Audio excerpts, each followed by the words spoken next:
Assalamualaikum warahmatullahi wabarakatuh. Bertemu lagi dengan channel CJ Karoliane. Bagaimana kabarnya hari ini? Semoga semuanya baik-baik saja, sehat, dan semangat. Baik, kali ini kita akan belajar soal pretest atau seleksi akademik PPG dalam jabatan PJOK 2022, kompetensi pedagogik dan profesional. Baik, kita menuju ke nomor 1. Jika mengalami tekanan psikis ketika sedang bertanding, anak akan berpotensi untuk mengalami A. Peningkatan konsentrasi, B. Penurunan kecemasan, C. Peningkatan kecemasan, D. Peningkatan stamina, E. Penurunan emosi. Jika kita misalnya dalam bertanding misalnya dalam pertandingan sepak bola, kalau kita mengalami tekanan psikis sebelum bertanding, itu akan mengakibatkan kemampuan kita berkurang sampai dari 40 sampai 80%. Jadi tidak percaya diri. Artinya apa? Artinya ketika kita mengalami tekanan psikis, kita akan meningkatkan kecemasan. Jadi rasa pede itu akan hilang. Jadi jawabannya adalah C. Peningkatan kecemasan. Kecemasannya akan lebih meningkat, rasa pede akan berkurang. Jadi jawabannya adalah C nomor 1. Nomor 2, pemecahan adenosin trifosfat ATP menjadi adenosin disfosfat ADP plus fosfat inorganik PI dalam otot akan menghasilkan apa? A. Daya tahan, B. Cedera otot, C. Energi, D. Oksigen, E. Kelelahan. Kita intip jawabannya adalah C. Kenapa C? Energi yang dihasilkan dari proses oksidasi bahan makanan tidak dapat secara langsung digunakan untuk proses kontraksi otot atau proses-proses yang lainnya. Energi ini terlebih dahulu diubah menjadi senyawa kimia berenergi tinggi, yaitu adenosin trifosfat ATP. ATP yang terbentuk kemudian diangkut ke dalam bagian sel yang memerlukan energi. Adapun proses biologis yang menggunakan ATP sebagai sumber energinya antara lain proses biosintesis, transportasi ion-ion secara aktif melalui membran sel, kontraksi otot, konduksi saraf, dan sekresi kelenjar. Apabila ATP pecah menjadi adenosin difosfat ADP dan fosfat inorganik PI, maka sumber energi akan dilepaskan. Energi inilah yang akan digunakan untuk kontraksi otot dan proses-proses biologi lainnya. Jadi jawabannya adalah C, teman-teman, nomor 2. Menghasilkan energi. Nomor 3, berikut ini adalah faktor-faktor yang mempengaruhi gaya eksternal force dalam mekanika gerak manusia, kecuali A. Daya tarik bumi, B. Gesekan, C. Gaya reaksi dari tanah, D. Tekanan udara, E. Kontraksi otot. Kita intip jawabannya, yaitu E. Dalam aktivitas olahraga, gaya berasal dari dua sumber, yaitu gaya internal force, dan gaya eksternal force. Internal force diciptakan dari dalam tubuh seorang akibat hasil kontraksi antara otot-otot yang melakukan aktivitas tarik-menarik melalui tendon, kemudian tendon memberi syarat kontraksi kepada tulang yang menghasilkan suatu gerakan atau tahanan.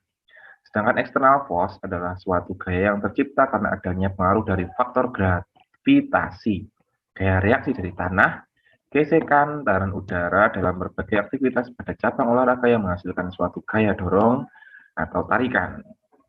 Jadi jawabannya adalah E, yaitu kontraksi otot. Kecuali jadi ini berikut ini adalah faktor-faktor yang mengaruhi gaya eksternal. Gaya eksternal yang ditanyakan, tapi ini kecuali. Gaya eksternal itu dari bumi, gesekan, gaya reaksi dari tanah, dan udara. Ini termasuk dari external force. Nah, yang bukan berarti jawabannya kontraksi otot itu adalah internal force. Jawabannya E, teman-teman, nomor 3. Lanjut nomor 4. Ilmu-ilmu yang menunjang ilmu-ilmu yang menunjang biomekanika adalah A. Matematika, biologi, kinesiologi, B. Biologi, mekanika, motorik, C. Mekanika, terapan, biologi, fisiologi, D. Kimia, fisika, matematika, E. Biomotorik. Oke, kita langsung menuju jawabannya. Kunci jawabannya adalah C. Biomekanika didefinisikan sebagai bidang ilmu aplikasi mekanika pada sistem biologi. Biomekanika merupakan kombinasi antara disiplin ilmu mekanika terapan dan ilmu-ilmu biologi dan fisiologi. Biomekanika menyangkut tubuh manusia dan hampir semua tubuh makhluk hidup.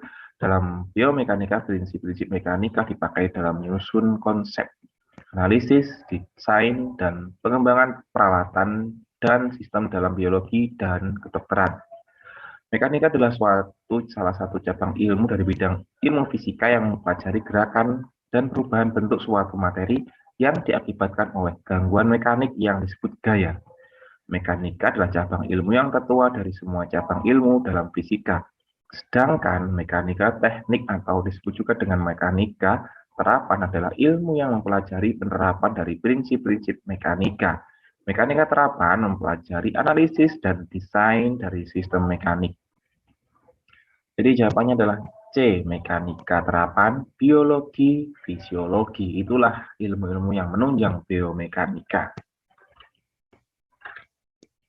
Nomor 5, dasar-dasar fisika yang digunakan dalam biomekanika adalah A, kekuatan, panas, cahaya, B, keseimbangan, gerak, gaya, C, gravitasi, pendulum, elektromagnetik, D, temperatur, gaya, periode, E, massa, gaya, pengungkit. Lanjut, kita intip, jawabannya adalah B. Dasar-dasar biomekanika ditunjang oleh fisika. Fisika adalah ilmu pengetahuan yang mempelajari sifat dan fenomena alam dan seluruh interaksi yang terjadi di dalamnya. Kajian filsafat meliputi panas, bunyi, cahaya, keseimbangan, gerak, gaya. Dasar fisika yang digunakan dalam biomekanika adalah keseimbangan, gerak, dan gaya. Keseimbangan, gerak, dan gaya berada di pilihan B, keseimbangan, gerak, dan gaya. Oke, itulah pembahasannya, nomor 5. Lanjut kita ke nomor 6. Guru dapat membantu perkembangan motorik anak secara emosional dengan cara A. Memodifikasi sarana dan prasarana, B. Memotivasi anak untuk bergerak, C. Mengkritik kesalahan gerak, D. Memberikan latihan drill, E. Membiarkan anak bermain. Oke, guru dapat membantu perkembangan motorik anak secara emosional. Jadi emosional itu perasaan untuk mengembangkan motorik anak. Ya, dari A, memodifikasi sarana dan prasarana, ini untuk mengembangkan kemampuan psikomotor. B, memotivasi anak untuk bergerak. Nah, ini jawaban yang kita anggap benar. C, mengkritik kesalahan gerak. Ya, ini kritikan kalau dengan solusi itu bagus, tapi di sini tidak ada solusi, cuma kritikan. D, memberikan latihan drill. Ya, boleh juga, tapi di sini dari segi fisiknya, bukan emosional. E, membiarkan anak bermain, dibiarkan saja. Ini terlalu salah. Jadi jawaban yang paling benar adalah B, memotivasi anak untuk bergerak. Nomor 7, akar olahraga adalah manusia yang bermain. Ciri-ciri suatu aktivitas dapat disebut permainan adalah A, serius, B, menggunakan lapangan, C, tujuannya untuk aktivitas permainan itu sendiri, D, melibatkan banyak orang, E, adanya wasit. Nah, akar olahraga memang permainan, manusia yang bermain. Tapi dalam olahraga ada peralatan, ada peraturan pertandingan, peraturan bermain, dan sebagainya. Jadi suatu aktivitas yang disebut bermain adalah, ya jawabannya adalah C. Permainan adalah bentuk aktivitas yang menyenangkan yang dilakukan semata-mata untuk aktivitas itu sendiri, bukan karena ingin memperoleh sesuatu yang dihasilkan dari aktivitas tersebut. Ya. Jadi jawabannya adalah C. Tujuannya untuk aktivitas permainan itu sendiri. Itulah yang disebut dengan permainan. Nomor 8. Dalam pilar filsafat, kajian tentang manfaat ilmu keolahragaan disebut sebagai A. Aksiologi, B. Ontologi, C. Metafisika, D. Epistemologi, E. Logika. Oke, apa semua ini? Kita lihat. Yuk, jawabannya. Jawabannya adalah A. 3 pilar filsafat meliputi ontologi, epistemologi, dan aksiologi. Ontologi itu apa? Ilmu keolahragaan mempelajari tentang hakikat, asal-usul, dan eksistensi ilmu keolahragaan. Epistemologi mengkaji benar salah atas suatu yang ada, eksis. Dalam ilmu keolahragaan, perspektif epistemologi memfokuskan pada bagaimana keberadaan, pada bagaimana kebenaran dapat dicapai. Apa langkah-langkah dan metodenya. Sedangkan aksiologi membahas tentang etika, estetika, dan manfaat ilmu. Oleh sebab itu, manfaat ilmu keolahragaan menjadi bagian yang dikaji dalam aksiologi. Oleh sebab itu, manfaat ilmu keolahragaan menjadi bagian yang dikaji dalam aksiologi. Jadi jawabannya adalah A, aksiologi. Nomor 9, rubrik dapat digunakan untuk membantu peserta didik mengukur sejauh mana kompetensi yang dimiliki dan dapat digunakan sebagai bagian dari perbaikan pembelajaran. Salah satu tujuan rubrik seperti yang digunakan siswa tersebut bisa berfungsi untuk A. Memotivasi, B. Menghakimi, C. Menentukan peringkat, D. Kelengkapan administrasi, E. Syarat sertifikasi. Oke, rubrik penilaian ini ya maksudnya. Rubrik penilaian itu bisa apa? Bisa memotivasi siswa untuk giat belajar. Karena mereka sudah tahu peta-peta yang akan dilewati. Jadi kita harus mempelajari peta itu untuk melewati suatu wilayah. Kalau kita tidak mempelajari peta itu, kita tidak akan bisa menemukan jalan yang benar. Jadi jawabannya apa? Jawabannya adalah A. Memotivasi siswa. Oke, lanjut kita ke nomor 10. Oke, 10. Mohon maaf, tulisannya kecil-kecil karena ini panjang sekali. Oke, nomor 10. Seorang guru melakukan kegiatan penutup pembelajaran ini dengan aktivitas sebagai berikut. 1. Peserta didik melakukan penguluran dan pelepasan. Pelepasan apa? Kita lihat dulu. Nomor 2, peserta didik membuat resume dengan bimbingan guru tentang poin-poin penting yang muncul dalam kegiatan pembelajaran yang baru dilakukan. Selanjutnya, memeriksa pekerjaan siswa yang selesai, langsung diperiksa. Peserta didik yang selesai mengerjakan proyek dengan benar diberi paraf setelah diberi nomor urut peringkat untuk penilaian proyek. Memberikan penghargaan kepada kelompok yang memiliki kinerja dan kerjasama yang baik. Selanjutnya, menyampaikan materi yang akan diajarkan pertemuan berikutnya. Oke, ini proses penutup ya. Oh iya, ini seorang guru melakukan penutupan. Aktivitas yang belum dilakukan dalam kegiatan penutup di atas adalah A. Melakukan pendinginan sekaligus menjelaskan fungsinya. B. Melakukan tanya jawab dengan siswa yang berkenaan dengan materi pembelajaran yang telah diberikan. C. Melakukan penilaian sesuai indikator pencapaian kompetensi. D. Bersama siswa, guru membuat simpulan materi, melakukan refleksi dan tidak lanjut dari materi pembelajaran yang telah diberikan.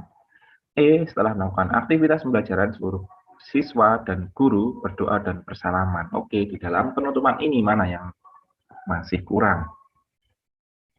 Pendinginan. Ini penutupan. Kalau di sini praktek. Kalau ini kayaknya nggak praktek sih. Praktek mungkin, tapi di sini proyek, cuma proyek. B. Melakukan tanya jawab dengan siswa yang dengan materi. Ini di dalam inti. C. Melakukan penilaian sesuai indikator pencapaian kompetensi. Ya, ini juga inti.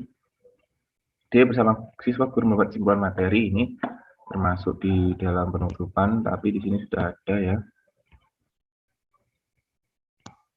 Nah, sekarang jawabannya E. Setelah melakukan aktivitas pembelajaran, seluruh siswa dan guru berdoa dan bersalaman. Oke, di antara 1, 2, 3, 4, 5 ini yang kurang dalam penutup, yaitu jawabannya adalah E.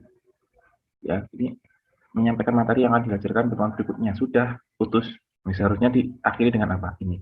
Setelah melakukan pembelajaran, seluruh siswa dan guru berdoa dan bersalaman. Oke, jadi penutupnya dengan berdoa. Sampai di sini dulu ya, 10 nomor. Semoga bermanfaat. Mohon maaf bila ada kata-kata yang salah atau jawaban yang masih kurang benar.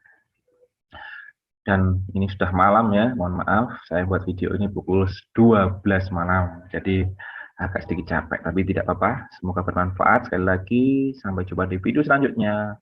Saya akhiri. Wassalamualaikum warahmatullahi wabarakatuh.